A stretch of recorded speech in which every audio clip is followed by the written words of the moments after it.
चाहे सावन का दिन हो या कोई सोमवार, आज हम बात करेंगे कि किस दिशा में, किस स्थान पर, किस पात्र से जल अर्पण कर भोलेनाथ को खुश किया जा सकता है। ज्ञात हो कि गलत ढंग से किया गया पूजा अर्चना आपको नुकसान पहुंचा सकती है।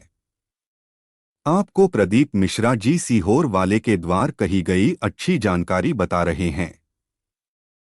अगर आप शिव जी को सच्चे दिल से चाहते हैं तो हमारे इस वीडियो को लाइक करें और चैनल को सब्सक्राइब करना ना भूलें। शास्त्रों में पूजा पाठ के कुछ विशेष नियम बनाए गए हैं, जैसे पूजा के दौरान हमेशा सिर ढककर खड़े हों, सुहागिन स्त्रियां 16 श्रृंगार करें, कभी भी अखंडित अक्षत भगवान को न चढ़ाएं, गणेश जी को भूलकर भी तुलसी दल न चढ़ाएं।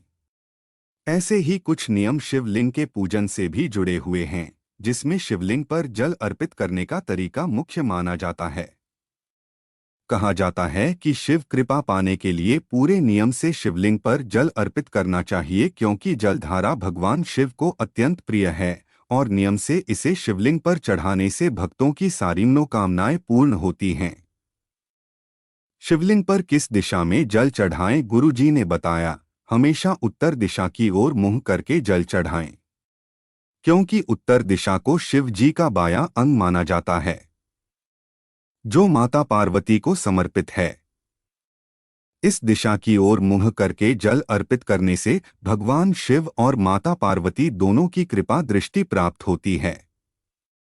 कभी भी पूर्व दिशा की ओर मुंह करके जल न चढ़ाएं।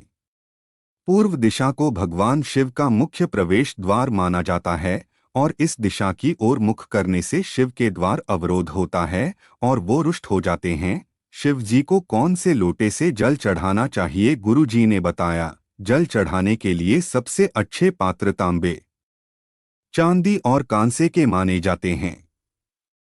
भूलकर भी स्टील के पात्र से शिवलिंग पर जल नहीं चढ़ाना चाहिए, इससे शिव जी रुष्ट हो जाते हैं। शिवलिंग पर जल चढ़ाते समय इन बातों का रखे ध्यान। गुरु जी ने बताया, जल चढ़ाने के लिए सबसे अच्छे पात्र तांबे, चांदी और कांसे के माने जाते हैं। भूलकर भी स्टील के पात्र से शिवलिंग पर जल नहीं चढ़ाना चाहिए, इससे शिव जी रुष्ट हो जाते हैं। हमेशा शिवलिंग पर जल अर्पित करते समय ध्यान रखें कि बैठकर ही जल अर्पित करें। यहाँ तक कि रुद्राभिषेक करते समय भी खड़े नहीं होना चाहिए। कभी भी शिवलिंग पर शंख से जल नहीं चढ़ाना चाहिए, ऐसा करने से शिव कृपा प्राप्त नहीं होती है। शिवलिंग पर जल चढ़ाते हुए जल के पात्र में कोई अन्य सामग्री न मिलाएं।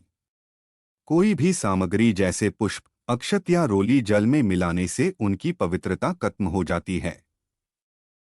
तेजी से न चढ़ाएं जल। गुरु जी ने बताया, कभी भी शिवलिंग पर तेजी से जल नहीं चढ़ाना चाहिए।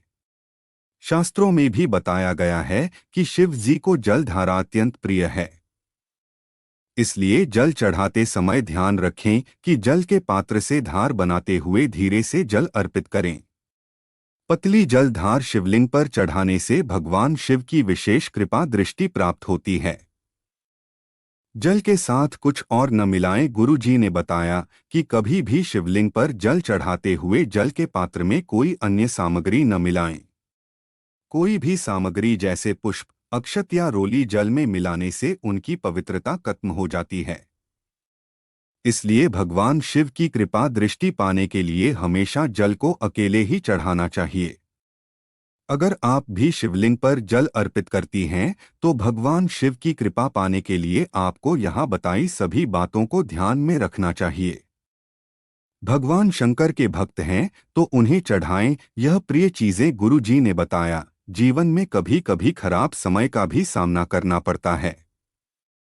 ऐसे समय में उन्नति के प्रयासों के साथ साथ भाग्य को बदलने वाले उपायों का भी सहारा लेना काम आ सकता है। खासकर शिव भगवान को प्रसन्न करने से खराब समय बदलने में मदद मिल सकती है। इसके लिए भगवान शंकर को उनकी प्रिय चीजें चढ़ानी चाहिए। खराब समय को बदलने का उपाय, पीपल के पत्ते का उपाय। गुरुजी ने बताया, एक लोटे में जल लीजिए, उसमें पीपल के 5 पत्ते डाल दें, थोड़े से काले तिल डाल दें और हल्दी की एक गांठ डाल दें। इस लोटे के जल को शिव मंदिर में जाकर शिवलिंग पर चढ़ा दें। लोटे के पीपल के पत्तों से जल को अपने पर छिड़क लें। इस उपाय से 3 दिन के अंदर असर नजर आने लगेगा। धतूरे का उपाय गुरु जी ने बताया। सोमवार को धतूरे का उपाय करने से भी समय को बदलने में मदद मिल सकती है। इसके लिए भगवान शंकर को जल चढ़ाने के बाद धतूरा अर्पित करें। भगवान शिव की पूजा के दौरान जल चढ़ाने के बाद बेलपत्र और धतूरा जरूर चढ़ाया जाता है। कहते हैं कि धतूरा भगवान शिव को अत्यंत प्रिय है। मछलियों को आटा खिलाने का उपाय गुरुजी ने बताया। नमो शिवाय मंत्र का पाठ करते हुए मछलियों को आटे की गोलियां खिलाने से भी खराब समय बदल जाता है। ये उपाय सोमवार से शुरू करना चाहिए। कहते हैं ऐसा करने से बुरा समय खत्म हो जाता है और अच्छे समय की शुरुआत होती है।